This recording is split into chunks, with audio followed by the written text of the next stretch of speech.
Breaking Loose Now, Freedom from Within. Written by Sophia Edlund and voiced by Jez Russell. The End. Drawing from our personal experiences. Without further ado, we can draw from our early personal experiences to help us understand the process we have described previously. Our early experiences are a replicate of the history of our species, the Homo sapiens. Right from the moment we graced this world, we are filled with the abundant love that is unconditional, even in our needy nature. The unconditional loving nature of the baby we were born needs to be understood implicitly. Love, as seen from the eyes of a baby, is neither compassion nor adoration. It is a form of communication that has nothing to do with our collective egos. This kind of love is often seen when we are really interested in a person, and not somewhere else in our heads. Love changes us because we are in tune with the person with whom we love. The opposite of this all-accepting love is being stereotypical, rigid and guarded. The ego is something that is insecure and will seek to protect itself through acts of self-justification and repression.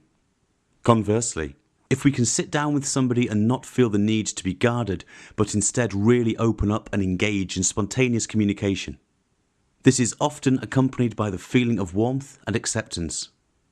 This is the feeling associated with love. This explains why we are close with and even feel love for family, close friends and sexual partners. We are free to be open with them because we can open up to them and let down our defences.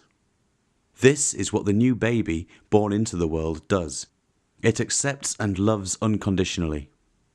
When insecurities creep in and scars are inflicted on our ego, that's when the defence mechanism rises up and our shield protection is activated. The only time we will feel free enough to let our shields down is when we are with people who accept us unconditionally. Our first needs when we made our entrance into the world are to be fed, cleaned and cuddled, etc. We are unconditionally accepting of everything in our environment. Our baby cells will communicate openly and spontaneously. Some of our basic ways of communicating as babies is mainly by crying for us to be fed, bathed, cleaned, etc. As we grow a little older, our system of communication changes somewhat because we have more things we need to talk about.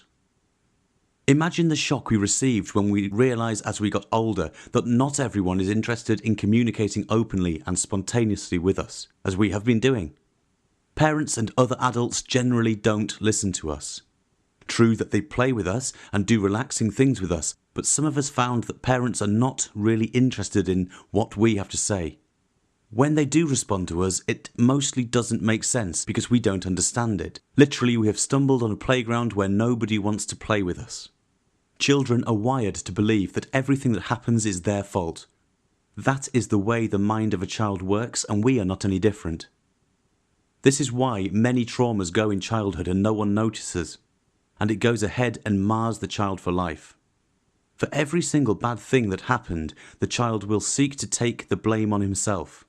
Often you hear, "If I were a good girl, my parents wouldn't have divorced." As children, we learn the concept of self-blame.